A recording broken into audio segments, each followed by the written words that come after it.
Namjoon's office. By Hosexy. Chapter 1. Hurriedly, you insert the key into the door as packages slip from your grasp. You stumble into Namjoon's penthouse apartment, throwing your keys on the counter and dropping your burdens to the floor. It's the same routine every few weeks. Your first task is to throw out the leftover or expired food in the refrigerator and replace it with the recent purchases you've made. You enter the bedroom to get Namjoon a fresh suit for this afternoon's meeting. You trip on some clothes strewn about the floor and pick them up, tossing them in the hamper. You take the crisp white shirt you held in your hand and distractedly bring the expensive fabric to your nose.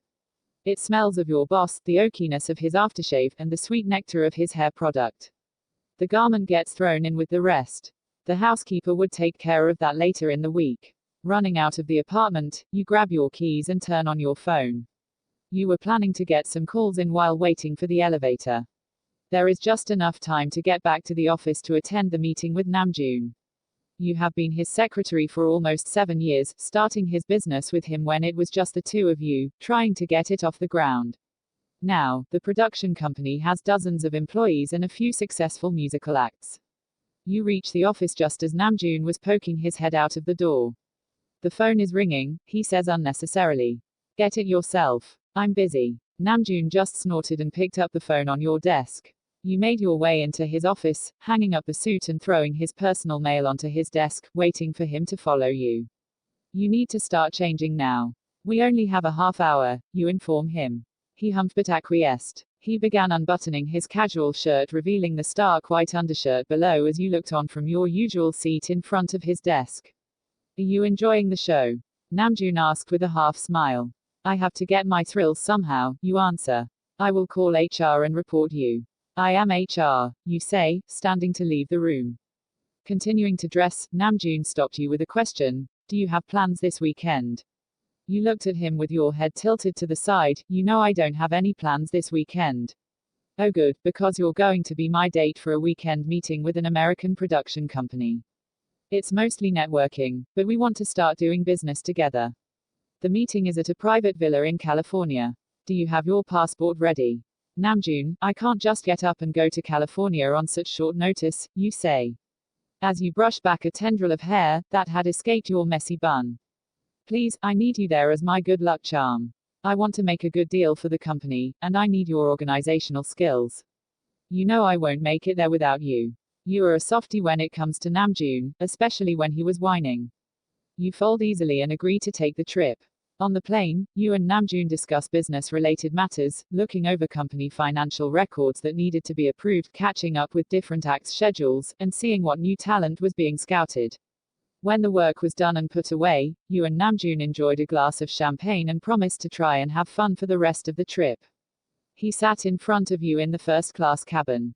He took advantage of the space by spreading his legs wide and leaning back in his seat. Your eyes drifted to the bulge between his legs without thought. Are you listening? Your eyes snap up to meet his. What was that? I said, thank you for coming with me. I know this is beyond the call of duty. Don't worry. I don't mind. And, I've never been to California. I'm really excited to see it.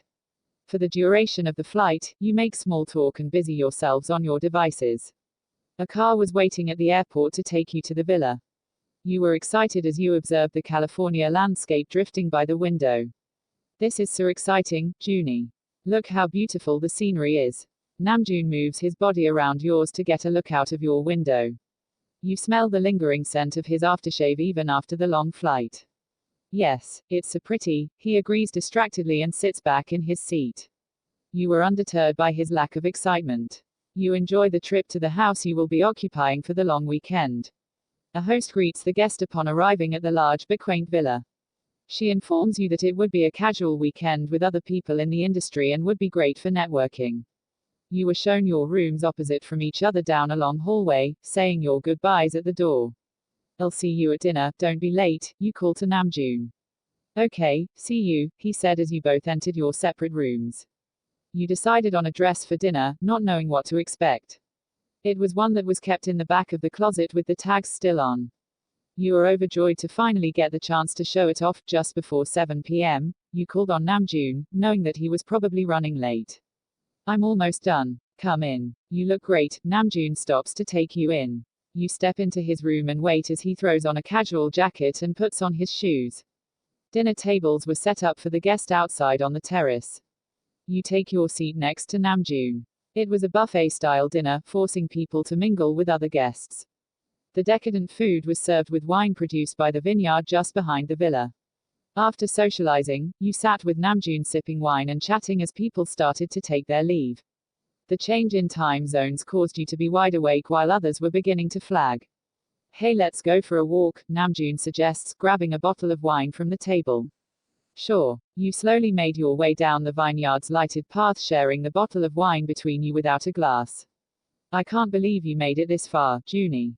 I'm really proud of you, you congratulate him. Namjoon hisses between his teeth, unable to bear the compliment. I couldn't have done it without you, he says, handing you the bottle. Thanks, Junie, you say, genuinely touched. I always believed in this business, and I'm glad it's finally taking off. You walk silently in each other's company for a while. You reflect on all the work that has gotten you there. A wistful smile forms on your face as you recall the many times you had to pool your resources to afford dinner. Missing a step, you stumble, forcing Namjoon to catch your arm. When you stand upright, Namjoon's eyes land on your lips. Something shifts between you as your eyes lock with each other. In a moment of frenzy, you both lean into a desperate kiss. Your body is pliant in Namjoon's arms as he pulls you flush against him. Your hands are everywhere, trying to take in all the details of the tall man. The taste of wine on his tongue, the soft strands of hair on his nape, the muscular chest enfolding you. Namjoon's hand went straight for your ass, pulling your middle tightly to his. He needed the flesh in his large hands. With the flat of your hand, you pushed the man off of you, needing to breathe to combat the dizziness you were feeling from the sudden onslaught of sensations, coupled with the headiness of the wine. You both were breathing heavily when you said, "Let's go." Namjoon grabs your hand, letting out a short chortle of happiness and practically drags you down the path back towards the villa. You stumble over each other, getting into Namjoon's room. Each kiss was releasing years of pent-up sexual energy that lay neglected but simmering under the pressure of your everyday lives. Bringing your hands up to work on the buttons of his shirt, you gasp surprised when Namjoon grabs your wrist to stop you.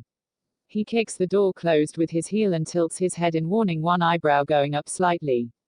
You feel a tingle of apprehension morph into excitement and settle itself in your pussy.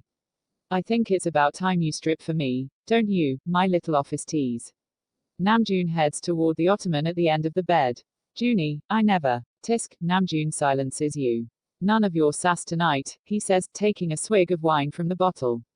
He studies you as you stand silently, waiting for his next words. Your hands were crossed in front of you, unsure what to do. After a few moments, you walk over to him on wobbly legs. Your hair always brushing your neck, displaying your tits when you lean over me, parading your ass around my office all day in those skirts. All of that has consequences. Junie, listen. Tisk, don't call me Junie, you breathe in sharply at the command. We are not in the office, so I expect you to know your place. Your shock is slightly less than your excitement, there's also a slight bit of shame, and you put your head down. Namjoon needed you to control the office to counter his tendency to only focus on one thing at a time. Had you taken it too far to compensate for your attraction to your boss? You question yourself. What should I call you? You'll think of something. Namjoon never asks his employees to sir him, and you definitely were not in the office. Daddy, you try hesitantly. Namjoon moans low in his throat, leaning back and opening his legs further. Strip, he says, and you begin removing your dress, your nipples tightening. Slow, you know how to tease. You pull the dress from your shoulders and let it pool on the floor. Come here, you take a step towards him. Tisk, on your knees. You lower yourself to your knees in front of him and begin to crawl. When you reach your place between his legs, Namjoon cups your cheek in his hands and coaxes you to look up. I don't want to hurt you. I just want you to know who's boss here. This is what I like, you nod, accepting his dominant nature in the bedroom. Good girl. Now, suck my dick, he orders, leaning back. Warmth invades your pussy and moisture pools in your panties. You reach out to open his pants, feeling his eyes follow your every move. Namjoon's Office by Hosexy. Thank you for listening. Please like and comment for Namjoon's Office Part 2. Follow me at Virgochick842 on Twitter for more shenanigans.